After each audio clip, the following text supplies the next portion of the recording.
TV9 education એક્સપોમાં આપણે silver okay યુનિવર્સિટીના stall પર છે અને ડૉક્ટર રુચિન પંડિત છે તેમની સાથે સીધી વાત કરીએ. Doctor Ruchin, welcome to TV9. Thank you. Sir, 2 દિવસનો એક્સપો છે, કેવો એક્સપિરિયન્સ રહ્યો ઓવરઓલ? સૌથી પ્રથમ તો હું TV9નો આભાર માનું છું કે એક સારું પ્લેટફોર્મ બાળકો અને એમના પેરેન્ટ્સ માટે અહીંયા આગળ આયોજિત કર્યું છે, જ્યાં આગળ એ લોકોને ટોટલ સોલ્યુશન એડમિશન્સ પોતાના બાળકની કારકિર્દી માટે મળી રહે છે. સો એના માટે હું તમારો આભાર માનું છું. ઓવરઓલ અમારો અનુભવ સારો રહ્યો છે TV9ના એજ્યુકેશન એક્સપોમાં. છેલ્લા 5 વર્ષથી અમે એમની જોડે જોડાયેલા છે. દરેક એક્સપોમાં અમે આવીએ છીએ અને દરેક વખતે પેરેન્ટ્સ અને બાળકો જોડેથી અમે ઘણું શીખીએ છીએ અને અમે એમને ઘણું આપીએ છીએ.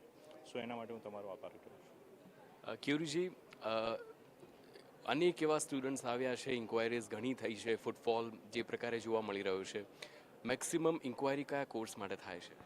I can say engineering, management, commerce, design, aviation. આ બધા જ સબ્જેક્ટ છે જેના માટેની ઇન્ક્વાયરીઝ સારી છે. એક બીજી વસ્તુ પણ જોવા મળી છે કે જે સ્ટુડન્ટ્સ છે પેરેન્ટ્સ સાથે આવે છે, એટલે ક્યાંક ને ક્યાંક પેરેન્ટ્સને કન્સર્ન છે કે પોતાનું જે બાળક છે તે ખોટી દિશામાં ન જાય. જ્યારે પેરેન્ટ્સ ઇન્ક્વાયરી કરે છે ત્યારે કયા કયા પોઈન્ટ્સ પેરેન્ટ્સ ધ્યાનમાં રાખતા હોય છે, તેમના કન્સર્નના પોઈન્ટ્સ કયા હોય છે? ખૂબ જ સરસ ક્વેશ્ચન છે તમારો. પેરેન્ટ્સ આજકાલ ઘણા બધા ફેક્ટર્સ જોઈ રહ્યા છે, જેમ કે જે તે યુનિવર્સિટી છે એમની પાસે કયા અક્રિડિએશન છે, એફિલિએશન છે, નેક ગ્રેડ ધરાવે છે યુનિવર્સિટી કે નહીં, યુનિવર્સિટીનું લોકેશન સિટી લિમિટ્સમાં છે કે નહીં, આ બધા ફેક્ટર્સ જનરલી પેરેન્ટ્સ જોઈ રહ્યા છે. યુનિવર્સિટી પાસે સેન્ટર ઓફ એક્સેલન્સ જેવી સુવિધાઓ છે કે નહીં, આ બધા પોઈન્ટ્સનું પેરેન્ટ્સ ધ્યાન રાખી રહ્યા છે. સર, એક નાની વસ્તુ એડ કરીશ. આજના કોમ્પિટિટિવ જે જમાનો ચાલી રહ્યો છે એની અંદર કન્વેન્શનલ ટીચિંગ સિવાય, લર્નિંગ સિવાય એડિશનલ તમે શું આપી શકો છો એના ઉપર પેરેન્ટ્સ અને સ્ટુડન્ટનો ભાર રહે છે. એન્જિનિયરિંગ બધા જ આપે છે, બરાબર, પણ કેટલા સેન્ટર ઓફ એક્સેલન્સ છે, કેટલા સેન્ટર ઓફ એક્સેલન્સ તમારા ડાયવર્સિફાઈડ છે, એના ઉપર તમારા બાળકનું ઓવરઓલ ઘડતર કેટલું થશે એ પેરેન્ટ્સ બહુ મુખ્ય રીતે જોઈ રહ્યા છે. કારણ કે coding, programming, basic mechanical engineering બધા આપે છે, પણ એના સિવાય લઈ ઇન્ડસ્ટ્રી જોડે કેવી રીતે જોડાઈ શકે છે એ કોણ આપે છે, ઇન્ડસ્ટ્રીયલ ઇન્ટર્નશીપ કોણ આપે છે, આ બધી જ વસ્તુઓ ઉપર બાળકો અને પેરેન્ટ્સ બંનેનો ખૂબ ભાર રહેલો છે.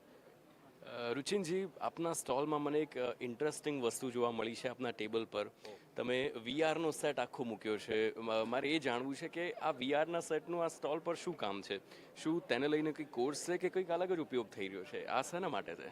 આપણે અમદાવાદમાં છીએ અને અત્યારે આપણે કદાચ 40 ડિગ્રીના તાપમાનનો અનુભવ કરી રહ્યા છે અને આ સિચ્યુએશનની અંદર કોઈ પેરેન્ટ્સ કેમ્પસની ડાયરેક્ટ વિઝિટ કરી ન શકે કે ના કરી શકે, પણ અમારા સ્ટોલના વિઝિટ ઉપર પેરેન્ટ્સ અને સ્ટુડન્ટ અહીંયા બેઠા અમારા કેમ્પસની સંપૂર્ણ માહિતી અને લાઈવ જેમને એવું જ અનુભવ થાય કે હું કેમ્પસની અંદર બેઠો છું, ક્યાં મારી કેન્ટીન છે, ક્યાં મારી લેબોરેટરી છે, લેબોરેટરી કેવી દેખાય છે, ક્લાસરૂમ્સ કેવા છે, કેવી મારી બેન્ચ આવશે, ક્લાસરૂમ્સની અંદર ફેકલ્ટી કેવી રીતે ભણાવતા હશે, એ બધી જ વસ્તુ આ મેટા દ્વારા અનુભવ કરી શકે એમ છે. તમે અહીંયા સ્ટોલ પર જ ટેકનોલોજી એવી રીતે વાપરીને ઉદાહરણ પૂરું પાડ્યું કે યુનિવર્સિટી ટેકનોલોજીથી સજ્જ છે અને ટેકનોલોજીથી સજ્જ છે એ પણ સજાવે છે કે અમે અત્યારથી એડવાન્સ છીએ કે માર્કેટની અંદર નવું શું હશે જે અમે અમારા બાળકોને પીરસીએ છીએ. Thank you so much. Thank you.